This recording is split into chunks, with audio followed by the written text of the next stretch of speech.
Bonjour à toutes et bonjour à tous et bienvenue. Bienvenue sur Côté Piste pour cette nouvelle vidéo.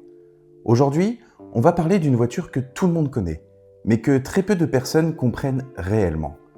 Une voiture qui ne marque aucun point, qui ne monte jamais sur le podium, qui ne remporte jamais la victoire, et pourtant, elle est capable de changer complètement l'issue d'un Grand Prix. Elle peut faire gagner un pilote, elle peut faire perdre un championnat du monde, elle peut sauver des vies, et parfois, elle devient même la star de la course. Cette voiture, c'est le safety car.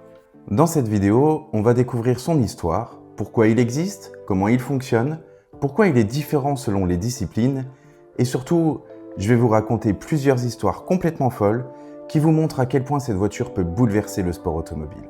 Alors, attachez vos ceintures, c'est parti.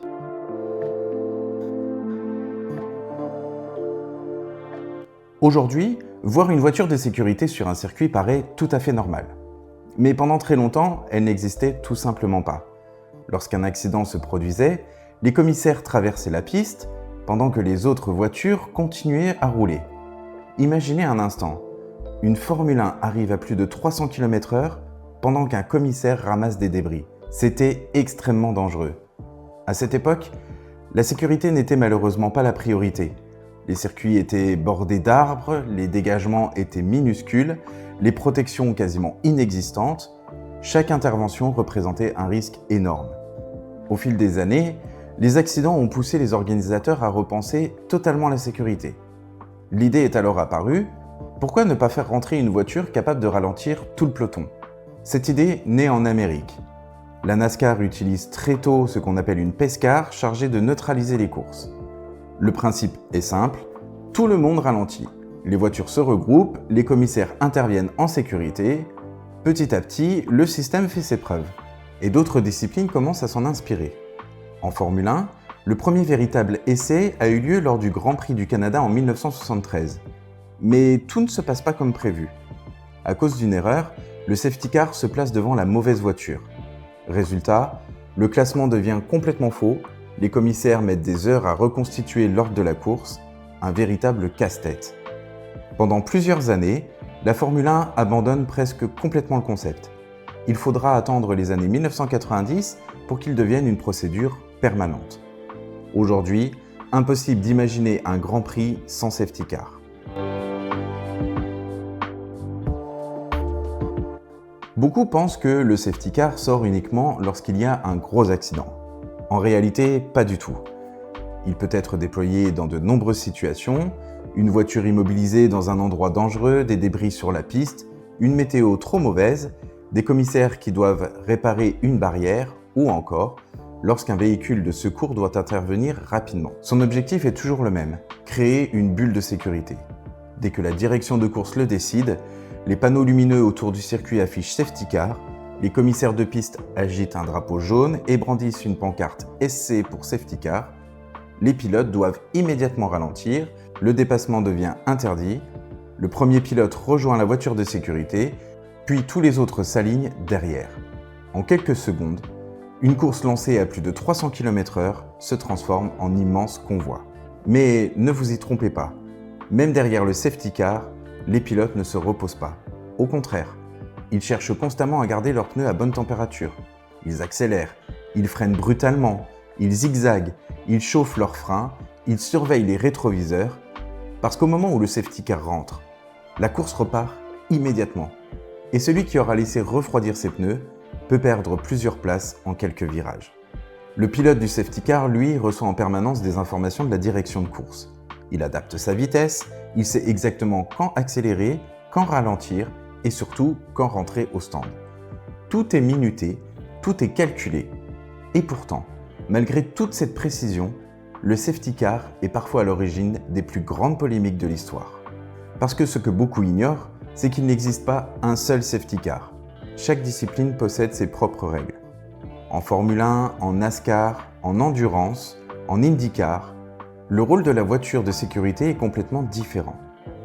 Et certaines de ces différences ont donné naissance à des histoires absolument incroyables que je vais vous raconter dans cette vidéo. Si je vous dis safety car, vous pensez probablement immédiatement à la Formule 1. Et pourtant, presque tous les sports mécaniques utilisent un système de neutralisation. mais chacun l'a adapté à ses propres besoins. Et vous allez voir, les différences sont parfois énormes. En Formule 1, le principe est simple. Quand la direction de course estime que les commissaires ne peuvent plus intervenir en sécurité, le safety car sort. Tout le monde se range derrière lui, la course est neutralisée. Mais depuis 2015, la FIA a rajouté une nouvelle arme, la Virtual Safety Car.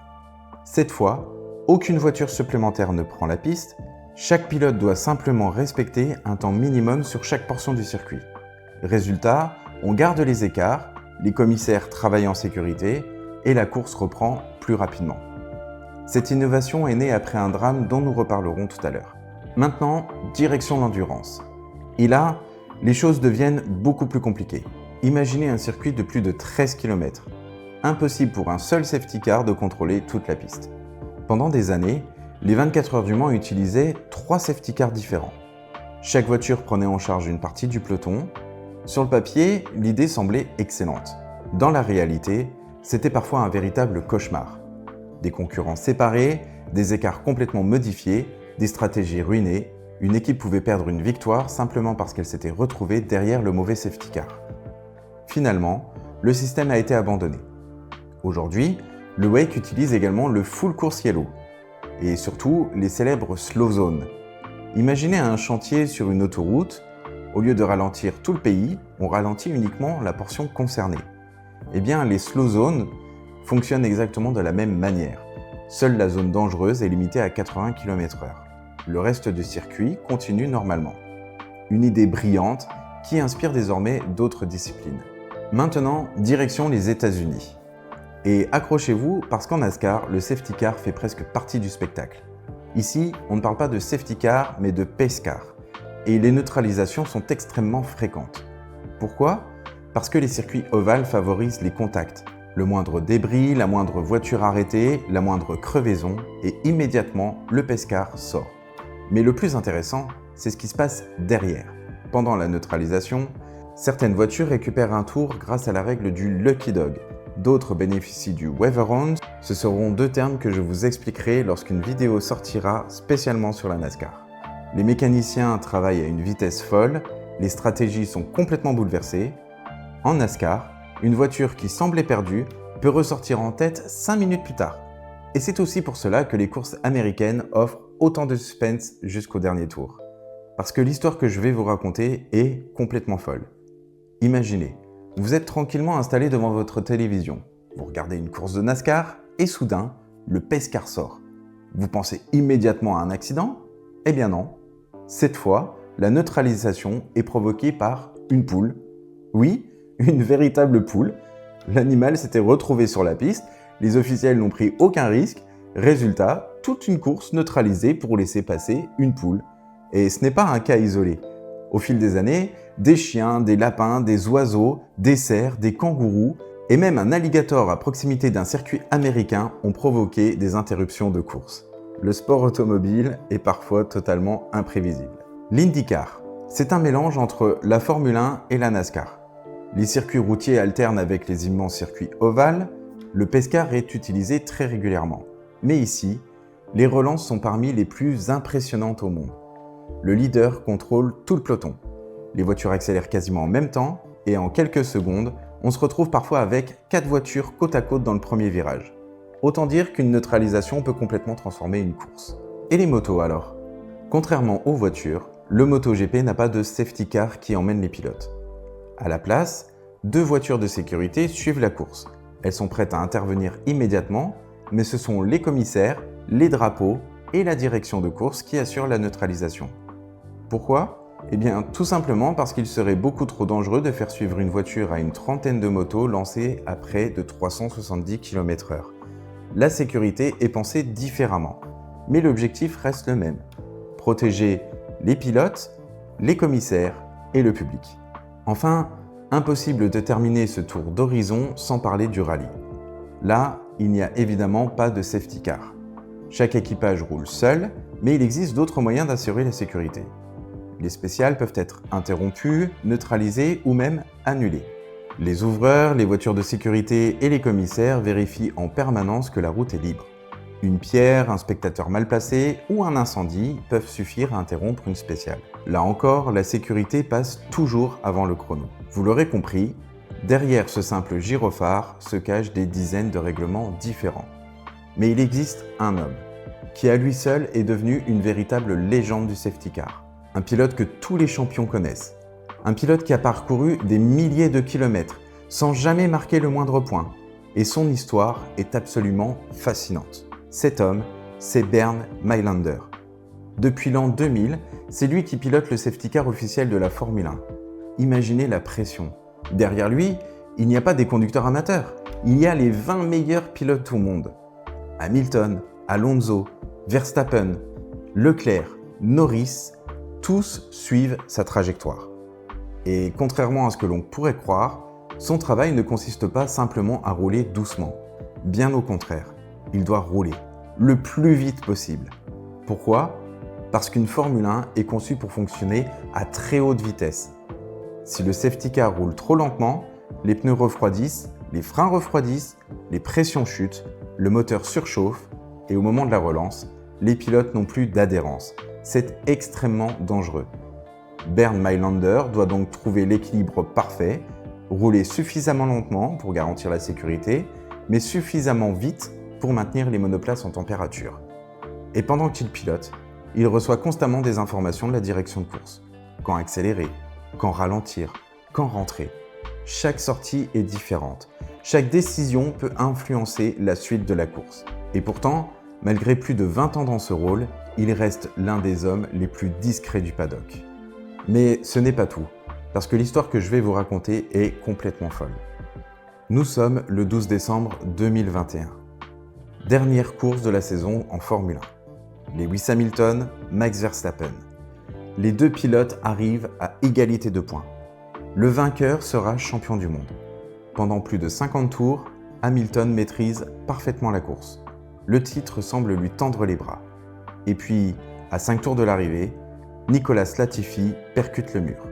Des débris sont éparpillés sur la piste, la direction de course n'a pas le choix, safety car. À cet instant, tout bascule. Verstappen plonge immédiatement au stand pour chausser des pneus tendres neufs. Hamilton, lui, reste en piste avec ses pneus usagés. Quelques instants plus tard, la direction de course prend une décision qui fera le tour du monde. Seules certaines voitures retardataires sont autorisées à se dédoubler. Le safety car s'efface, il reste un seul tour. Un seul. Verstappen, avec ses pneus neufs, dépasse Hamilton. Il devient champion du monde. Cette décision provoquera une polémique mondiale. Le directeur de course Michael Masi quittera ses fonctions quelques mois plus tard. Et encore aujourd'hui, cette fin de championnat continue d'alimenter les débats. Mais si vous pensez que c'est la plus grosse polémique liée à un safety car, attendez de voir la suivante. Retour en 2008, Grand Prix de Singapour. Fernando Alonso semble hors course. Puis, son coéquipier Nelson Piquet Jr. percute volontairement le mur. Ce n'est pas un accident, c'est un ordre. Le safety car sort, tous les leaders plongent au stand, mais Alonso, lui, s'était arrêté juste avant. Résultat, il remonte tout le classement et remporte le Grand Prix. Un an plus tard, le scandale éclate, Renault est accusé d'avoir organisé cet accident volontairement, l'affaire fera le tour du monde, le Crashgate reste aujourd'hui l'un des plus grands scandales de l'histoire de la Formule 1. Cette fois, je vais vous parler d'un accident qui a complètement changé la Formule 1. En 2014, lors du Grand Prix du Japon, la pluie tombe. Adrian Sutil sort de la piste, une dépanneuse intervient. Quelques instants plus tard, Jules Bianchi perd le contrôle de sa Marussia. Il percute violemment le véhicule de dépannage. Le monde du sport automobile est sous le choc. Jules décédera quelques mois plus tard des suites de ses blessures. Cette tragédie marquera un tournant. La FIA crée alors la Virtual Safety Car. Son objectif est simple, ralentir immédiatement toutes les voitures, même lorsqu'il n'est pas nécessaire de faire sortir un véritable safety car. Aujourd'hui, cette procédure répond à toute la réglementation en matière de sécurité. Chaque fois que vous voyez une Virtual Safety Car, souvenez-vous qu'elle existe pour éviter qu'un tel drame ne se reproduise. Le sport automobile évolue. Les circuits sont plus sûrs, les voitures sont plus résistantes, les communications sont instantanées, les capteurs détectent les accidents en quelques secondes, les procédures deviennent toujours plus précises. Mais une question se pose. Le safety car existera-t-il encore dans 50 ans? Probablement. Parce qu'aucune intelligence artificielle, aucun algorithme ne remplacera totalement le jugement humain lorsqu'il faut protéger des vies. En revanche, son fonctionnement continuera d'évoluer. Les neutralisations seront plus courtes, plus intelligentes, plus localisées, comme les slow zones en endurance.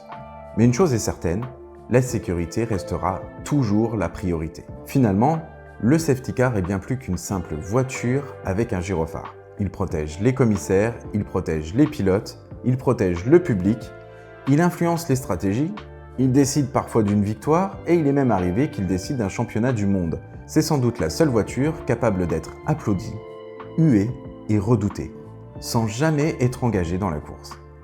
Alors, la prochaine fois que vous verrez les feux jaunes s'allumer, ne pensez pas que la course s'arrête. Au contraire, très souvent, c'est à ce moment-là qu'elle commence vraiment. Et vous, quelle est l'histoire de safety car la plus incroyable? Dites-le moi en commentaire, je les lis tous. Si cette vidéo vous a appris quelque chose, n'hésitez pas à laisser un like, à vous abonner, ça aide énormément la chaîne à grandir. Vous êtes plus de 80% à regarder mes vidéos sans vous abonner, n'hésitez pas, c'est gratuit, c'est rare aujourd'hui, alors profitez-en. C'est tout pour cette vidéo, prenez soin de vous et on se retrouve très bientôt pour découvrir les coulisses du sport automobile sur Côté Piste.